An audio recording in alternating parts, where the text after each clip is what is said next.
좋은 말씀 많이 들었는데요. 이렇게 여유 있게 살아야 되는데 네. 당장 지금 쉽게 말해서 뭐랄까 먹고 살아야 되는데 어떤 그런 여유감을 갖다 만들 수가 있습니까? 네. 우리가 여유 있게 살고 여유 없게 사는 거는 우리가 지금 살아나가는 모양에 달리가 있습니다. 당장에 그렇게 할 수 없는 게 아니고 할 수 있어요. 실패한 자는 여유 있게 못 살죠. 하지만 내 자리에 있다면 항상 여유롭게 살 수 있습니다. 생각을 바꿔라. 내가 만일에 봉급을 받고 있는 자라면 그럼 직장인이고 조직원이겠죠. 조직원이라면 너가 지금 돈을 벌고 있는 것이 아니고 먹고 살라고 사는 것이 아니고 너를 어떠한 환경을 줘서 공부를 시키는 거니까 너한테 월급을 주는 것은 비용으로 쓰라고 주는 거니까 모으려고 들지 마라. 비용으로 쓰라고 주는 거예요. 비용으로 쓰라고 줄 때는 내가 비축하는 것은 있어도 모아갖고 재산하는 거는 없어야 됩니다. 비축하는 거는 몇 프로를 비축하냐? 30%는 비축하되 70%는 다 써라.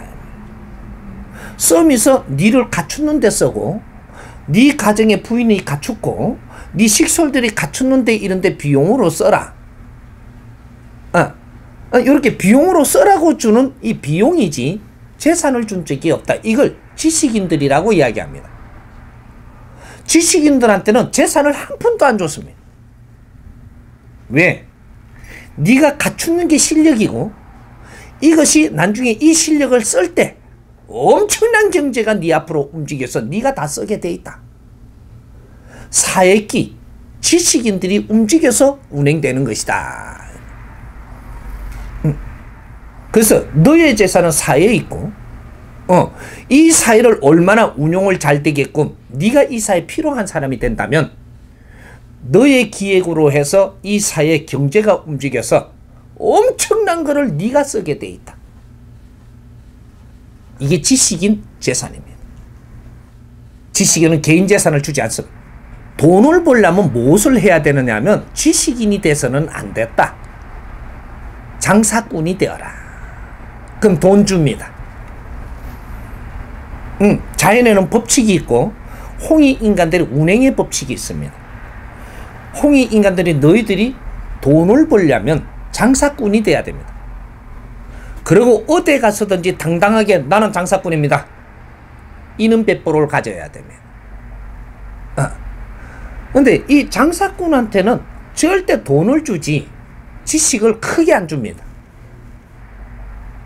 그래서 장사꾼이라고 딱 나는 딱 내놓고 장사를 한다면 니한테 돈을 주는데 이 돈을 운용을 참 잘해야 됩니다. 장사꾼이 운용을 못하면 앞날이 없어집니다. 장사치밖에 안 돼가지고. 근데 장사꾼한테 돈을 줄 때는 기본 걸 딱 주는데 이걸 가지고 우리는 70%는 사회 배달을 해야 돼요. 배달. 장사치는 배달꾼이에요. 1억을 돈을 주면 7천만 원은 배달을 잘 해야 됩니다. 70%를 배달을 해야지. 여기서 1%라도 네가 더 이거를 욕심을 냈다가는 이걸 정확하게 수구몬이 가지러 옵니다. 이게 사기꾼이 오든 뭐가 네 자식이 엎어져 갖고 나가든 이 돈은 네한테 절대 모이게 안 한다라는 거죠. 3대 7의 법칙. 그래서 장사하는 사람한테는 많은 돈을 줘요. 지식 있는 한테는 이 한 달 한 달 쓸 비용을 주는데 장사치에게는 많은 돈을 준단 말이죠. 그러면 많은 돈을 주면 이걸 어떻게 써야 되느냐? 정부가 완전히 이 사회를 다 커버를 못합니다. 그러니 조금 빈틈이 있는 곳이 많았죠. 대한민국을 이야기를 하면 정부가 이제 수립이 되다 보니까 이제 환경을 만드는 중에 조직을 만드는 중이라 이 사회를 많이 신경을 못 썼어요. 신경을 못 쓰는 대신에 장사꾼들한테 엄청난 경제를 줬습니다. 주니까 이 장사하는 사람들이 이 내가 양심을 가지고 어디든지 찾아가면서 불쌍한 데 다 도왔어요. 그래서 돈을 직접 벌 수 없으면서 이 사회가 국가가 해줘야 됨에도 신경을 못 써주는 자리에 장사하는 사람들이 신경을 다 써준 겁니다. 이래서 대한민국이 큰 거예요. 그래서 그런 장사하는 사람이 갖다 준 데를 대충 쳐보면 양로원, 고아원 뭐 이런데 국가가 어떤 걸 해줘야 될 때 이걸 손을 못 써주는 빈 곳을 장사하는 사람들이 조금씩 다 보태가면서 운용을 했다 이 말이죠. 그렇게 하고 또 청소년 가장들 이거 신경을 국가에서 못 썼죠. 과거에는 못 썼습니다. 요새는 신경 쓰죠. 그렇게 해서 이 나라가 손대지 못할 것들을 장사하는 사람들이 손대면서 다 돕는다라는 이름으로 찾아다녔죠. 근데 거기에만 갔나요? 이 기독교, 불교, 도교, 정신적인 지도자들이 이제 앞으로 꿈을 떡 그리려고 할 때 그런 걸 국가에서 아직까지 신경 못 써줄 때 장사치들이 뒷바라지 다 해준 겁니다. 수련하는 사람들, 도를 닦는 사람들, 그런 사람들 인연법이 전부 다 걸려갖고 장사하는 사람들이 뒷바라지 해줘서 이 사람들이 전부 다 견디낸 거예요.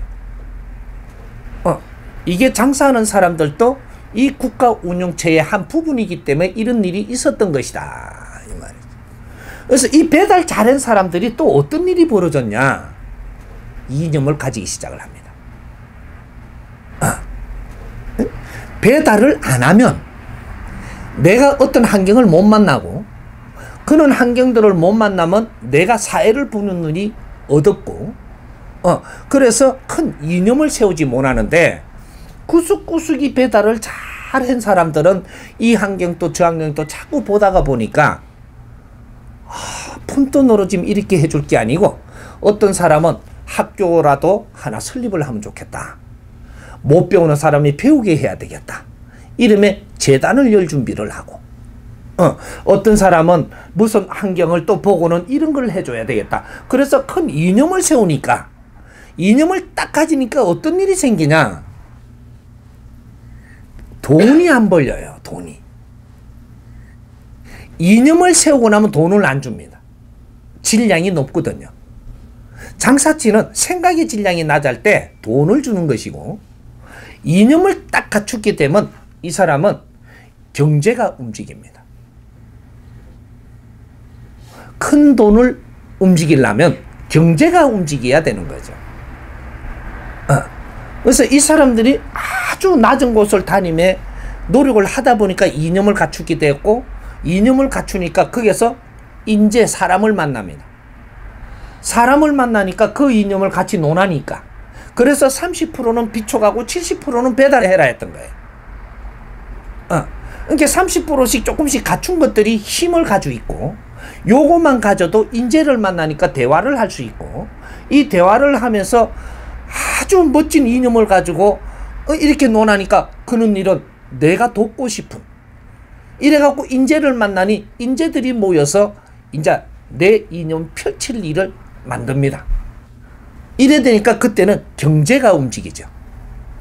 기본 자산이 요거로 갖고 우리가 경비를 하면서 그런 걸 출발하니까 경제가 움직이기 시작을 합니다.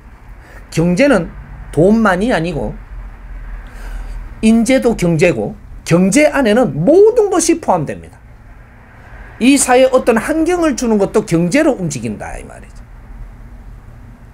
모든 조건들을 갖추어 준다. 그 안에 물질은 스스로 동참되어 있고 그래서 경제를 얻기 시작을 하면 내 이념의 질량만큼 이 경제가 팽창되기 시작을 합니다. 돈을 버는 게 아니고 팽창 시대를 맞이하게 된다.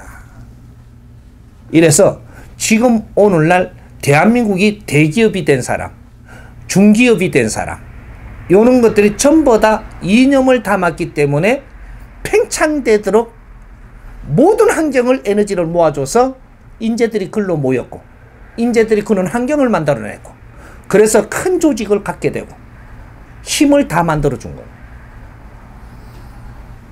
이념 없이는 큰 돈을 만질 수 없다. 장사치는 작은 돈을 만지는 것이고 이념을 가진 기업인은 큰 경영을 할 수 있도록 큰 힘을 팽창시키도록 해준다. 이것이 하늘 작업을 지금 하는 거예요. 그래서 우리가 만일에 장사를 잘 되게 했는데 요걸 구석구석에 안 나르고 내한테 모았다. 희한한 사람이 왔고 이걸 걷어갑니다. 공기 없으니 이념이 안 나오죠. 공부를 안 했다. 장사치가 공부를 하게 되면 큰 그림을 그리게 되고, 큰 그림을 떼니 기업인이 되고, 기업인이 되니 지식인을 키우기도 하고, 큰 일을 펼치기 시작하는 겁니다. 장사치가 낮은 사람이 아니라는 거죠. 하나의 부족을 이끌 수 있는 사람이다. 그만한 힘을 가지고 있습니다. 이해가 됩니까? 네, 감사합니다.